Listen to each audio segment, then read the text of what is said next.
10 things to do before you home educate. If you're new to the channel, welcome. Don't forget to like and subscribe. Click that little bell on the right hand side of the screen, and every time we upload a video you'll be notified. So let's get to it. The first thing I think you should do before you home educate is to write out what you want from your child's education. Super important. You've got to know where you want to go. So pen, paper, sit down and write out what you want from your child's education. So the second thing you need to do before you home educate is to ask yourself if your child's present provider supports your household ethos. So for example, if you're a Christian family and the school is not Christian, it may affect your family's ethos. If you're a Muslim family and the school is not Muslim, it may affect your family's ethos. If you're a vegan family and the school is not vegan, it may affect your family's ethos. So ask yourself if the present provider supports your household ethos. So the third thing you need to do before you home educate is to exhaust all avenues provided to aid your child's present education. So every avenue that the school provides to work with you to ensure that your child has a pleasant educational journey. Any avenues they're willing to try, any suggestions you're willing to give, make sure you've exhausted them all. And any provision that the school provides, make sure, if suited, you've exhausted them all. To make sure that you've covered everything and you're not just jumping into a decision due to an emotional response. Make sure you have gone through all the practicalities, and there's really nowhere else to go from there. So then it will move you on to my following step. So my fourth step before you home educate is to make the decision to home educate in the best interest of the child. Now this may seem like the most obvious one. Of course, you're a parent, you're going to make a decision in the best interest of your child. But I put it as a step so you can consciously make that decision and know what that decision is, rather than it becoming a decision made on small conversations you've had with different people who are like, yeah, go for it, you know, the situation's this or the situation's that, so you should go for it. Make sure that you're making an informed and intelligent decision based on facts and experience. So speak to your child, evaluate whatever situation it is, and make sure it's very clear that the decision is being made in the best interest of the child, and what that is and why it is in your head, so that if you're ever approached, there's a clear answer for you inside and for other people also. You can fall into the trap of having these small conversations with different people, getting yourself emotionally riled up, and then being emotionally led in this situation, which is not always the healthiest process. So just make sure, just to keep things very clear and very straightforward, make sure that that decision is to be in the best interest of the child, and it isn't based on emotion or personal feelings in any way. It's about making sure that your child has the best that they can have, the best education that they can have, and the best educational journey that they can have, and make sure you have a clear reason for that. So the fifth thing that you need to do before you home educate is to be sure to sit down as a family and discuss feelings on the subject and inquire on the practicalities of how this is going to work. So if you have if your child has other siblings, or if you're home educating them all, if you have a husband that you may need to sit down with and kind of like, okay, what's happening here? You need to discuss it with your family. If you have a husband, obviously discuss it with him first. So when you bring all the family together, you both stand as a united front to discuss it. But it's important that the decision isn't made kind of like this secular, oh, we're going to home educate so-and-so, especially when there's siblings. Just let everybody know that there's a change happening, so everyone can be on board. And if they do have questions, they can ask them. And so they can also provide support, because you will need that support during the process. And to talk it through with them about how it's going to work, when it's going to be, how are you going to do it, what decisions are going to be made. And you won't know all of this for a while yet, because you still have to go through a process to get there. But just have a conversation with your family so that they know what's happening and what's the change that's going to happen. So just as there's a good communication flow, and just to up your support network, so when you do leave, everybody knows about it, and the family is supportive of you and the sibling or siblings. So the sixth thing you need to do before you home educate is to email or write a letter to the school to deregister your child from school. Really important. You don't want to be getting a truancy letter through the post, which is what you possibly may get. So as soon as you've made that decision, you've spoken with your family, you've spoken with your child, everyone is kind of, yeah, okay, let's give it a good go. Send an email through.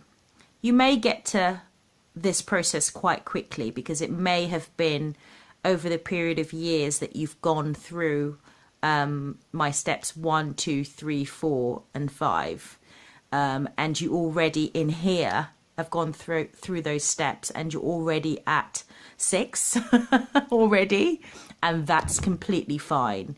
I just thought I would just go through the steps, so mentally you feel like you're there. Already, you know, you've gone through that and you feel like, okay, you know, I think this is the correct decision. But this is one that if your child is at school, you do need to deregister them first. If they're not, fantastic. And this step, you can just move on to the next, which we'll go on to now. So the seventh thing I think you need to do is, if your child has been at school, they need to de-school. Now, de-school is when you just allow time for the child just to follow their own interests, to just relax, no pressure, and you just follow whatever they want to do, whatever interest they want to get involved in. And it's not on a structure kind of schooling, you know, you have to do this and you have to do that. It's all about de-schooling, because when you home educate, it is a different way of educating, and you also have to de-school that mentality as well of, oh, I need to accumulate information to inject into the child. As human beings, we naturally learn, and you need to mentally retrain your brain to be confident enough to allow your child to figure this out by themselves. Really important. So allow a time for the de-schooling process to happen. So the next thing you need to do, if your child has never been to school, fantastic. You don't need to worry about 6 and 7. But number 8, I would suggest that you get to know your child, build trust as their educator, Now, if you knew you wanted to home educate from when you had your baby, you probably already have been doing that, building up that trust, that safe space where they feel that they could lead their learning, where you feel that you could introduce new things, new interests to stimulate a learning subject, something like that. But it's really important that your child trusts you as their home educator. Don't automatically assume because you're the parent that that's going to be an automatic thing that's going to happen, or have that assumption automatically. If they have been at school, they probably have separated you from being the educator and the parent, even though parenting is educating. But they need to trust you and they need to rely on you. So if ever it comes to a point where you have a suggestion, it's not a case of mummy saying something. They know you're actually coming from an informed place, from a caring place, because you know them as well as being their parent. You're also their educator, and you know what they're capable of. So they need to trust you in that new title, and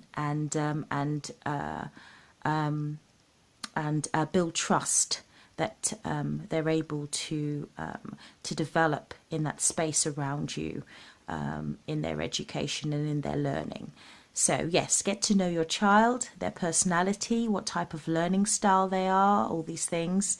That's really important about learning style, because every child has a type of has a way of learning, and every educator has a way of teaching. Not every style is suited for the home educator and the child. So you may find that your child may be suited to the unschooling method. I'll try and do a video about unschooling soon, or structure, but you may not be a parent that's suited. So you can come to a balance.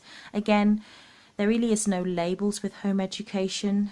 Just through the years, these have developed, but really you develop whatever you want. If you want to develop anything at all, it has to work for you. Whatever you feel works for you and your family, that's what's important, because it has to work for you and it has to work for them. It has to be a good balance, and that only happens with communication, finding out what your child wants, what you want, and then coming to a compromise and a good balance so that you're both supporting one another. So it's really important that you get to know your child gets to know you, so you can build trust as their home educator. So the 9th thing you need to do is to empower your child with control over what and how they choose to learn. So you will find, if your child has been at school, or sometimes if they're maybe not as confident, they will ask you, oh, should I do this? Can I do this? Empower them that it's okay to investigate themselves. So if they do have an interest, or if they do have a question, nothing is too, oh, that's too sophisticated, or that's for babies. If they're interested about that subject, you should empower them to find that confidence within them to just go and find out about it, yourself. And that's okay, that's great. Empower them with that power. They have the control over what they learn and what they choose to learn. So if they want to learn about physics, if they want to learn about astronomy, if they want to learn about nuclear something or others, I don't know, something very academic or not academic, I don't know, but if it seems far from their reach, maybe at school someone said to them, oh, you can't do that because that's for, I don't know, sixth form kids or whatever. Just empower them that they can do anything they set their mind to. Empower them with that power, and then they will feel confident to just pick up anything to pick up anything that they're interested in, and you'll find that they learn so much faster because they're enjoying it, because they feel empowered. They can just grab knowledge wherever. Wow, really? Knowledge is everywhere. It isn't just stuck in a book or with someone feeding it to me. I can literally acquire this anywhere and whenever I want. Wow, that is so amazing. Yeah, just the excitement, the empowerment of it, the control of it, you know, and that will stay with them for life. I think that's really important, that confidence. I think it will build enjoyment, and it will bring you to you both closer together as well. 10th and final thing I would say you need to do before you home educate is to create a safe space to create a safe and secure space for the environment and learning. So that doesn't necessarily mean like a safe, like with books and you know, a table and chair. If you want to do that, you can. If your child's into drawing, if they're not, it isn't necessary. For the first couple of years, I know my little one really was anti-art. Art is for girls, he kept on saying, which is, I don't know where he got that from. But now he is really into art, drawing robots and plans for buildings and all these things. He's drawing, really into art right now. So a table and a chair really works.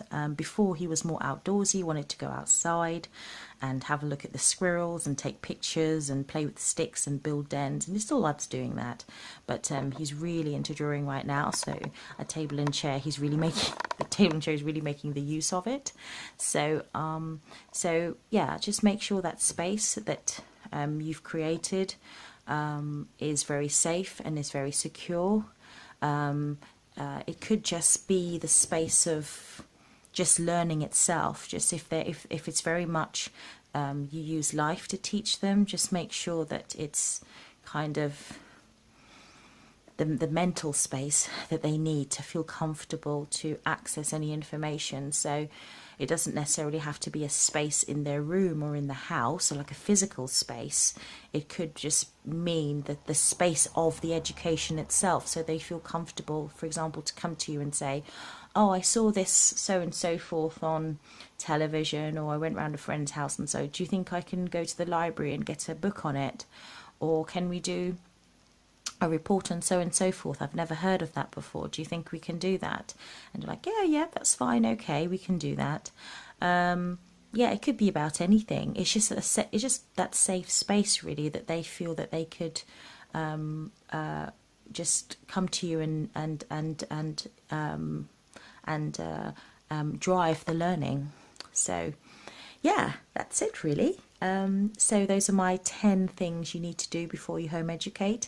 I hope it was thorough enough. I'm sorry if it wasn't. Please do comment below if you want me to do more videos like this as well. I'm happy to do anything about home education because I love it. Yeah, and thank you so much. And don't forget to like and subscribe, and don't forget to click that bell on the right hand side also, so anytime we update with a new video, you'll be automatically updated, and you'll be able to watch our videos straight away. Okay, well, thank you so much for watching, and see you soon. Bye bye.